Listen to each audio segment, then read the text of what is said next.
Welcome students, very short process, একদম সহজ করে ভাবো। P block elements class 2B, most important topic dimer and hydrolysis. What is dimer? তোমরা সবাই polymer নাম শুনেছো। পলিমার মানে কি বলতো?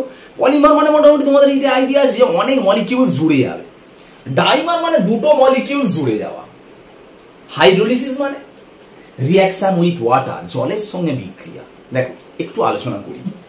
সেই একই কথা বারবার বলছি পি ব্লকে, chemical bonding, periodic table, chemical bonding, periodic table. ভালো করে দুটো চ্যাপ্টার যদি একদম সুন্দর করে কনসেপ্ট ক্লিয়ার থাকে, এমনি পি ব্লক রেডি। ঠিক আছে, কোনো চিন্তা নেই, একদম সব থেকে বড় চ্যাপ্টারটা একদম ইজি ভাবে হয়ে যাবে এই দুটো চ্যাপ্টারের কনসেপ্ট যদি ক্লিয়ার থাকে। শোনো, প্রথমে আমি যদি বলি অ্যালুমিনিয়াম ক্লোরাইড, এটা ডাইমার ফর্মে অবস্থান করে। মানে অ্যালুমিনিয়াম ক্লোরাইড কোনোদিন AlCl3 রূপে থাকে না। যখনই থাকে, যখনই রাখা হয়, সেটা দুটো জুড়ে যায়, জুড়ে গিয়ে এই ফর্মে থাকে। এটা কেন হঠাৎ করে? একই কারণ। দেখো বারবার বলছি, অ্যালুমিনিয়াম ইলেকট্রন কনফিগারেশন 13 মানে 3s2 3p1 লাস্ট সেলটা করলাম। তার মানে আগের দিনের ক্লাসের মতো সেম, এই ইলেকট্রনটা এখানে চলে গেল, গেলে দেখো কটা ইলেকট্রন হচ্ছে, 3 number of electron. 3 number of electron মানে sp2। কেন sp2 হলো বল, বুঝতে পারছো? আমি এটা দেখাচ্ছি ফার্স্ট AlCl3 টা। AlCl3 কজনের সাথে বন্ড করেছে? 3 জনের সাথে।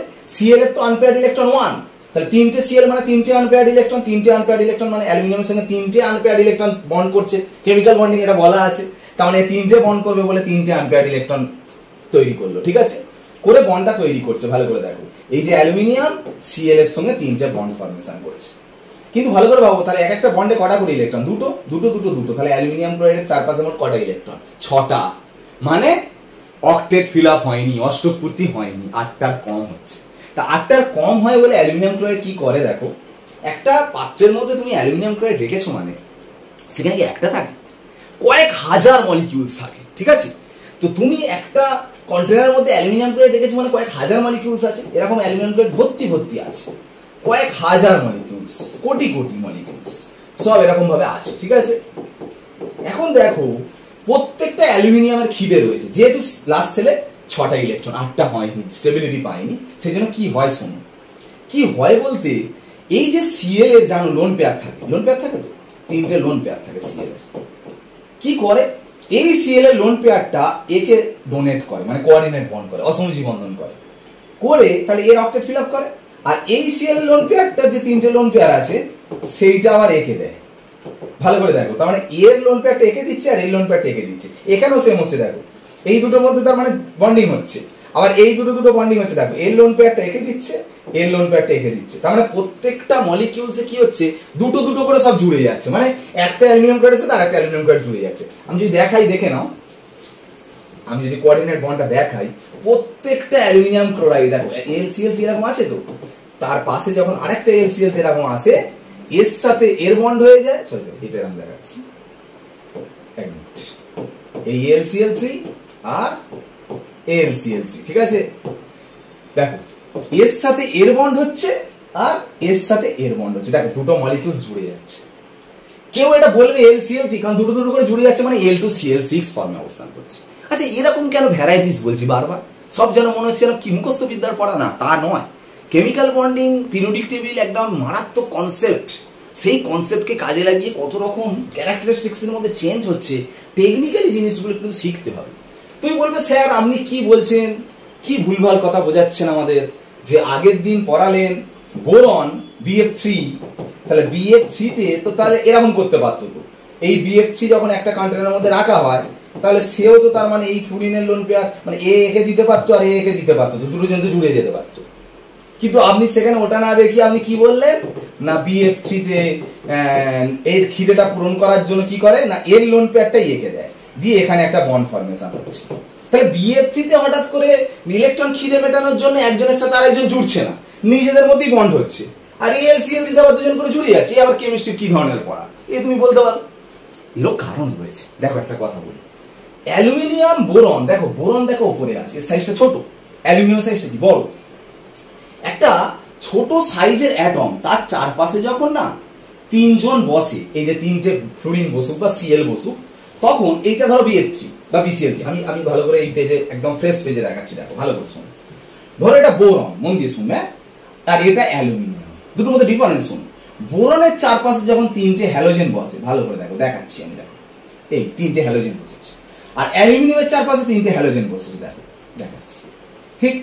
এটা BCl3 এঁকেছি, বলো আর একটা পাশে আর একটা BCl3 আঁকছি, দেখো এই এই এই আর একটা LCl3 আঁকছি, দেখো এই আঁকলাম, এই আঁকলাম, এই আঁকলাম, মানে এগুলো Al আর এগুলো Cl, বোঝা গেল? আর এখানে এটা Ba, এগুলো Cl।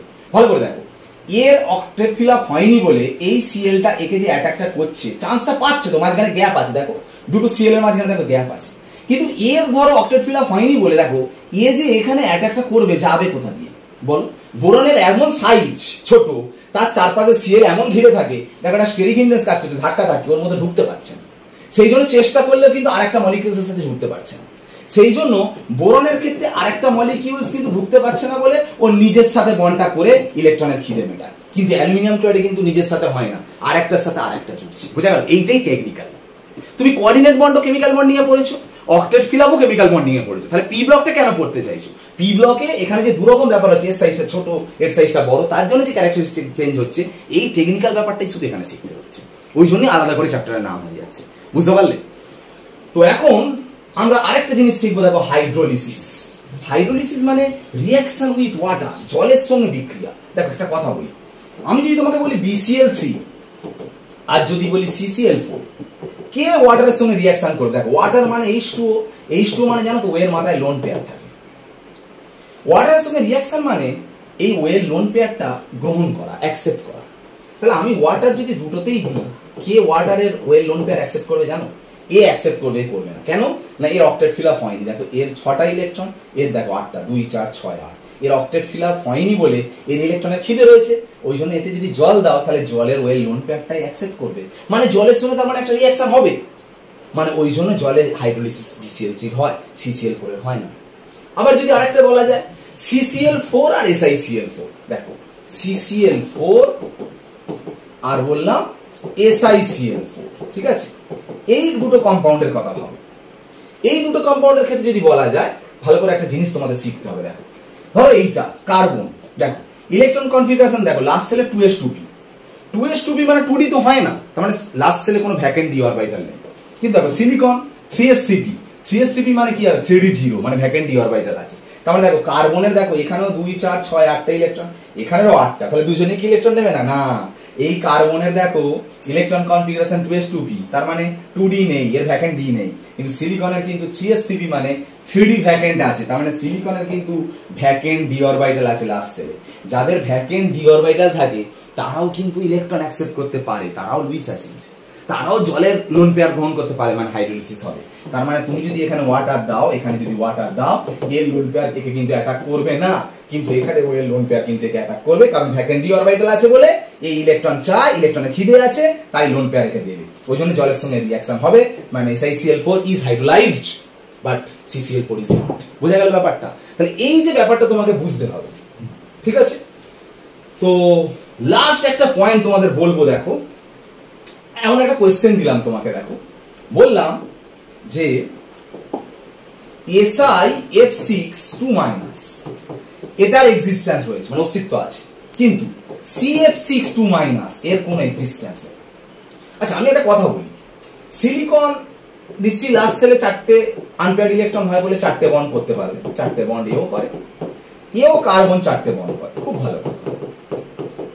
এখন এর পাশেও দুটো M- এসছে, এর পাশেও দুটো M- এসছে, দেখো এ যদি দুটো M- এর সঙ্গে জুড়ে তাহলে এটা তৈরি হবে, আর এ যদি দুটো M- এর সঙ্গে জুড়ে তাহলে এটা তৈরি হবে। এখন বুঝতে হবে কে জুড়বে, এরও 8টা ইলেকট্রন লাস্টে, এরও 8টা ইলেকট্রন লাস্টে, এর ভ্যাকেন্ট ডি অরবিটাল নেই, এর ভ্যাকেন্ট ডি অরবিটাল আছে, কারণ সিলিকনের বুঝতে হবে 3d ফাঁকা আছে, যার ভ্যাকেন্ট ডি অরবিটাল আছে সে কিন্তু ইলেকট্রন নিতে চায়, ওই জন্য M- কিন্তু এর সঙ্গে জুড়তে পারে, কিন্তু এর সাথে কিন্তু জুড়তে পারবে না।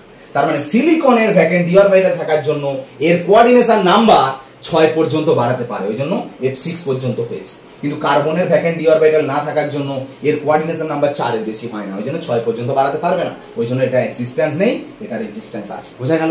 দেখো একটা টপিক থেকে একটা জিনিস বোঝা থেকে তুমি কিভাবে আস্তে আস্তে তুমি সমস্ত অ্যান্সার করতে পারছো। ঠিক আছে, তো ভালো করে পি ব্লকটা দেখো।